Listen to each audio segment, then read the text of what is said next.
ようこそ、コツアズ鉄道チャンネルへ。東名高速道路を東京インターチェンジから乗って名古屋方面へ向かった時、一番最初にある大きなサービスエリアが海老名サービスエリアです。皆様は、海老名サービスエリアを利用したこと、ございますか？海老名サービスエリアは神奈川県にある高速道路や有料道路に設置された休憩施設の中で唯一のサービスエリアで、テレビや雑誌などで特集が組まれることも多いです。そんな海老名サービスエリアですが、実は日本国内にあるサービスエリアやパーキングエリアの中で、最も利用者数が多いサービスエリアになっています。なぜ、海老名サービスエリアは日本国内にあるサービスエリアやパーキングエリアの中で、最も利用者数が多いのでしょうか？今回の動画では、海老名サービスエリアがどういったサービスエリアなのかを触れつつ、利用者数が全国1位になっている理由について考察し解説していきます。それでは、本編へどうぞ。海老名サービスエリアの概要。海老名サービスエリアは、東名高速道路上に設置されているサービスエリアです。また神奈川県内にある有料道路や高速道路の休憩施設の中で、唯一のサービスエリアでもございます。東名高速道路の東京から厚木までの区間が開通した1968年4月に海老名サービスエリアも開業しています。東名高速道路を静岡、名古屋方面へ向かう場合は最初のサービスエリアで、東京方面へ向かう場合は最後のサービスエリアとなります。そのため、夜行便を含めた高速バス、ツアーバスなどの休憩利用でもよく使われるサービスエリアです。ところで東名高速道路では約 50km を目安にサービスエリアを設置するようになっています。この海老名サービスエリアは東京側の起点から 30km ほどのところに設置されています。これは東名高速道路が建設された当初、基本的に上下ともに2車線で整備されていた中において、厚木よりも東側は上下ともに3車線で整備されたためです。それには厚木より東側の区間は、他の区間よりも交通量が多くなることが予想されたことが関係しており、この区間の交通量に対応するために、現在の場所に海老名サービスエリアが整備されることになりました。交通量の多さを考慮して作られたこともあって、駐車場もとても大きく作られています。上り線は大型車89台、小型車446台、車椅子利用者向けの駐車スペースは7台分用意されています。そして下り線は大型車98台、小型車528台、車椅子利用者向けの駐車スペースは8台分用意されていて、名古屋方面へ向かう下り線の方が多く駐車スペースが用意されています。これでもかなり多くの駐車スペースを確保していますが、それでもお盆や年末年始などをはじめとした東名高速道路を利用する車が増える時期には、サービスエリアに入る車で渋滞が発生することも少なくありません。さらに上下線それぞれともにガソリンの給油ができるよう、エネオスのガソリンスタンドが設置されているほか、徐々に電気自動車が増えつつあることも考慮して、チャデモ規格の給電スタンドも設置されています。この他に以前は深夜の東名高速を爆走して速さを競い、その後の谷田部テストコースでの最高速テストなどにもつながる東名レースのスタート地点にもなっていました。なお高速道路上での制限速度をオーバーする危険運転は法律で罰せられるだけでなく、自分や他者の命を巻き込む可能性があるので絶対にしてはいけません。そんな海老名サービスエリアには飲食店やお土産店などもパーキングエリアと比べると大規模に整備されていて、ゆっくり休憩できるようになっています。ちなみに海老名サービスエリアは上り側、下り側問わず、どちらであっても一般道からも入ることが可能で、高速道路に乗らなくても買い物や食事を楽しめます。公共交通機関の場合は相鉄線、小田急線、JR 相模線を利用し、海老名駅で下車した後に相鉄バスに乗り換えて、国分寺台第8停留場で下車し10分くらい歩いて迎えます。コミュニティバスもありますが本数が少ないため、本数がたくさんある相鉄バスを使った方が楽です。車であっても高速道路だけでなく下道からも行け、専用の無料駐車場に停めることでアクセスすることが可能です。なお高速道路の駐車場に駐車した上での上下間の移動はできず、さらに一般道側にある専用の駐車場は3時間の駐車制限があるため、上下どちらのサービスエリアも楽しみながら、思う存分楽しみたい場合は車でアクセスするのではなく、公共交通機関や徒歩でアクセスすることをお勧めします。東名高速道路の概要。ところで海老名サービスエリアを語る上で、東名高速道路は切っても切り離せません。東名高速道路は東京インターチェンジから神奈川県や静岡県を通って愛知県の小牧インターチェンジまでを結ぶ高速道路です。戦前からこのルートを通る高速で走れる道路の計画はありましたが、第二次世界大戦の影響で計画は立ち消えになっていました。その後、戦後復興を果たして徐々に経済が成長してくると、旧東海道に沿って作られた国道1号の交通量が増加して逼迫していきます。その状況を解消するために東京から神戸までの間を高速で走れる道路を作る計画が再び検討されるようになったのです。計画として旧東海道沿いを通るルートと旧中山道と近いような形で結ぶルートの2つが挙げられました。どちらも名古屋、神戸間ではほとんど違いはありませんでしたが、名古屋から東京までの区間は競合関係にあるため、どちらのルートを採用するか政府、政治家、専門家などにて激しい論争を繰り広げました。その中で違いがない名古屋から神戸までの区間は名神高速道路として先に事業化を行うことが決まったのです。そのため東名高速道路よりも先に名神高速道路が全線開通しています。そして結局のところ旧東海道ルートを東名高速として旧中山道と近いルートを現在の中央自動車道として整備することになりました。正式なルート決定にあたっては用地買収にかかる費用と建設費用を抑えるため、家屋や田畑として使われている土地は可能な限り避けた上で東京から小牧までを最短距離で結ぶことを考慮しています。さらに鉄道で似たような役割を持つ東海道新幹線と競合しないようにすることもルート決定の中で考慮されていて、横浜や小田原、沼津、浜松、名古屋などの都心部ではなく、それらを経由しない郊外のエリアを東名高速道路が走っており、インターチェンジなども比較的郊外に設置されています。利用者1位の海老名サービスエリア。ところで皆様、日本で一番利用者が多いサービスエリアはどこかご存知でしょうか？実は今回紹介している海老名サービスエリアが日本で一番利用者が多いサービスエリアです。少し古いデータにはなりますが、2016年10月から2017年9月までのサービスエリアやパーキングエリアの利用者数のランキングを見てみると、1位が海老名サービスエリアの下り線側、2位が海老名サービスエリアの上り線側と、1位と2位を海老名サービスエリアが独占しています。1日平均の利用者数は下り線側が平日2万8000人、休日5万6000人で、上り線が平日2万人、休日が4万5000人となっています。休日には上り線側と下り線側を合わせて10万人近い人たちが利用していることになります。ちなみに海老名サービスエリアの次に多いのが同じ東名高速道路に設置されている足柄サービスエリアで、1日平均利用者数は下り線側の平日が2万2000人、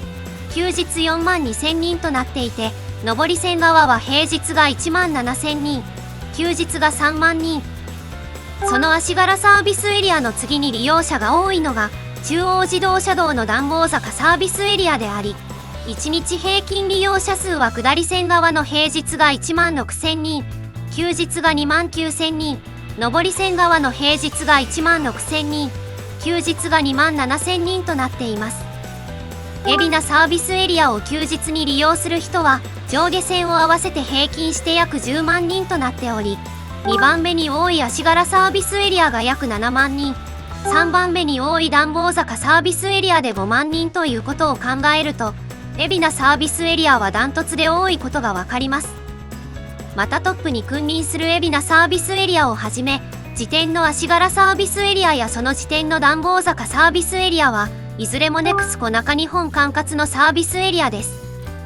ところで2005年に日本道路公団が分割民営化して以降、高速道路会社としてネクスコ東日本、ネクスコ中日本、ネクスコ西日本の3社が誕生しております。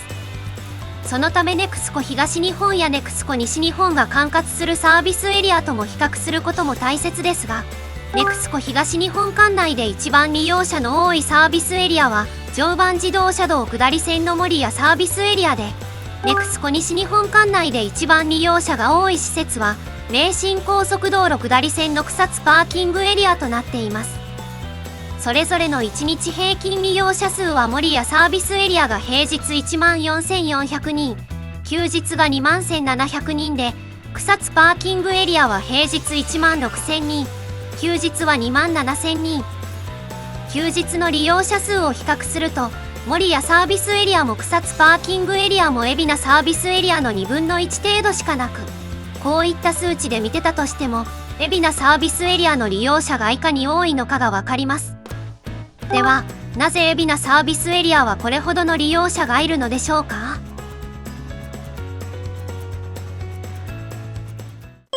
海老名サービスエリアの利用者1位の理由。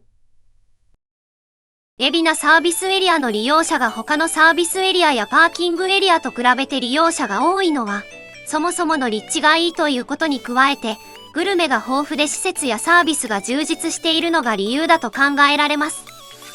冒頭の部分でも触れましたが、海老名サービスエリアは東名高速道路の起点にあたる東京インターチェンジから 30km ほどの場所にあり、東京方面に向かう上り線は最後のサービスエリアで、名古屋方面に向かう下り線では最初のサービスエリアになります。そのため、ドライバーとしても休憩しやすい場所にあり、一般車や小型貨物車、マイクロバスなどの休憩はもちろん、物流を支えている大型トラックや長距離の高速バスなども休憩場所としてここがよく使われます。また、海老名サービスエリアは東京側に大和トンネルがあり、名古屋側には海老名ジャンクションがあるという位置関係にあります。大和トンネルも海老名ジャンクションも東名高速道路の渋滞情報でよく聞く有名な渋滞スポットであり、それどころかこの区間は渋滞の発生が全国トップレベルで多く、渋滞を抜けての休憩や渋滞に突入する前にトイレを済ましておくために利用されることも少なくありません。そして海老名サービスエリアのある横浜町田インターチェンジから厚木インターチェンジまでの区間は最も交通量が多い区間で、そもそもの需要が他のサービスエリアと比べると高いことも合わさって自然と多くの人が利用するサービスエリアになっています。ただし単純に立地がいいという条件だけでは国内で一番の利用者を誇るサービスエリアになれるわけではありません。海老名サービスエリアは他のサービスエリアやパーキングエリアと比較してグルメが非常に豊富なことも特筆すべきポイントです。これはテレビ番組で何度も特集を組まれるほどで、そういった番組を見てグルメを目当てに海老名サービスエリアを利用する人も結構います。海老名サービスエリアで一番有名なグルメといったらやはりポルトガルというパン屋で販売されているメロンパンです。海老名サービスエリアで最もお客さんで賑わっているお店で、2017年に行われた海老名サービスエリア開業50周年に絡んだイベントにおいては、48時間のうちに27,503個のメロンパンを売って、48時間で最も多く販売されたメロンパンとしてギネス世界記録に認定されました。ポルトガルはもともと東京の錦糸町に店を構えていましたが、1993年に海老名サービスエリアに店舗を構えて、メロンパンとチョコチップメロンパンの販売を始めます。ここで買うことができる特製の海老名メロンパンは、メロンの果汁を生地に練り込んでいるのが特徴で、サクサク食感の外側とメロン風味のしっとりとした内側という異なる食感が人気の秘訣となっております。開店当初はあまり話題にはなりませんでしたが、海老名サービスエリアを利用するバスの乗務員向けの休憩所にメロンパンを提供するようになると、たちまち運転士やバスガイド間で評判が上がり、バスガイドがお客さんにおすすめするようになって、口コミで人気に火がついたことで現在に至ります。なおポルトガルの店舗は下り側にしかなく、上り線側ではポルトガルの海老名メロンパンは購入できません。しかし上り側にある成城石井や箱根ベーカリーでも負けじと劣らずの魅力的なメロンパンを購入できますので、そちらも楽しんでみてはいかがでしょうか。そして海老名サービスエリアのグルメは充実していて、メロンパン以外にもエビをたっぷりと使ったゴロッとうま塩海老名まん、カレーパンにエビフライが合わさった海老名カレーパンなどといったここでしか味わえない様々な名物料理があります。なおサービスエリアはドライバーの食事施設でもあるため、フードコートが併設されていることが多いですが、海老名サービスエリアのフードコートについては他のサービスエリアと比較してかなり広いため席が多く、それだけでなくお店の選択肢も多くなっています。他の施設やサービス面においても充実しており、子供が遊べるキッズスペースが用意されていたり、すべてのトイレにおむつを替えるための設備があり、そのおむつを替えるための設備が備わったトイレ個室も多数あり、それだけでなくさらに子供用のトイレが完備されています。このように施設やサービスが充実していることもあって、サービスエリアやパーキングエリアの満足度ランキングにおいて、海老名サービスエリアの上り線側と下り線側で1位と2位を独占するほど、海老名サービスエリアは利用者の満足度が非常に高いです。立地やサービスなどの充実度が合わさって、海老名サービスエリアは利用者数ランキングで1位に輝いているのです。海老名サービスエリアの利用者数を超えるサービスエリアは現れるのか？ここまでの解説を聞いていただいたことで、海老名サービスエリアが全国で一番利用者が多い理由は分かりましたが、今後この人気を脅かす存在は現れるのでしょうか？結論から言うと、今後開通予定の高速道路や他のサービスエリアの状況を考えてみた場合、海老名サービスエリアの利用者数を超えるサービスエリアが現れる可能性はかなり低いと考えられます。ところで現在東名高速道路のバイパス路線として新東名高速道路が順次開通しております。253.2km の予定路線延長のうちの9割近くにあたる 228.0km はすでに供用を開始しているのですが、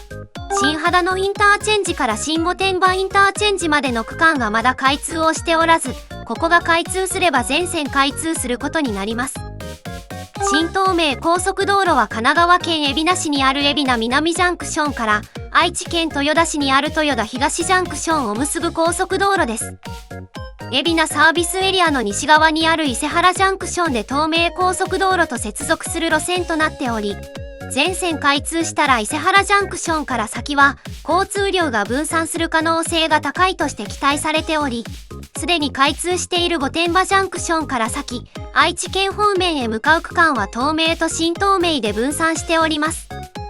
しかし海老名サービスエリアは伊勢原ジャンクションよりも東側にあり、それゆえ影響を大きく受ける可能性はかなり低いと考えられます。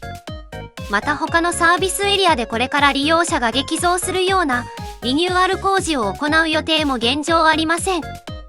今後人気テーマパークが併設するサービスエリアができるなどといった天変地異のような出来事がない限り、海老名サービスエリアが日本一の状態が続くと考えられます。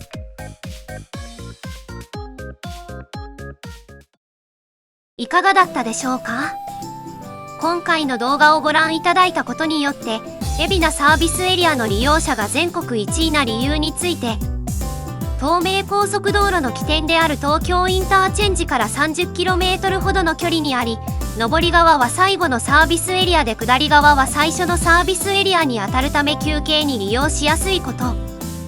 東名高速道路の中で利用する車が最も多い区間にあるサービスエリアのため、もともと需要が多いこと。サービスエリアの周辺に渋滞が頻繁に起こるスポットがあり、渋滞を抜けた後の休憩や渋滞に入る前のトイレ休憩などで使われる機会が多いこと。メロンパンをはじめとしたグルメが豊富で、グルメを目当てに立ち寄る人が多いこと。施設やサービスが充実していて、利用者からの満足度が非常に高いことなどについて知ることができたのではないかと思います。この動画が参考になったと思った方は、ぜひ評価ボタン、コメントをお願いします。またコツアズ鉄道チャンネルでは、鉄道や道路など交通に関する様々な疑問や気になる事柄などを動画にして解説形式でまとめています。チャンネル登録をしていただくと最新の動画がいち早くご覧できますので、ぜひよろしくお願いします。それでは、ご視聴ありがとうございました。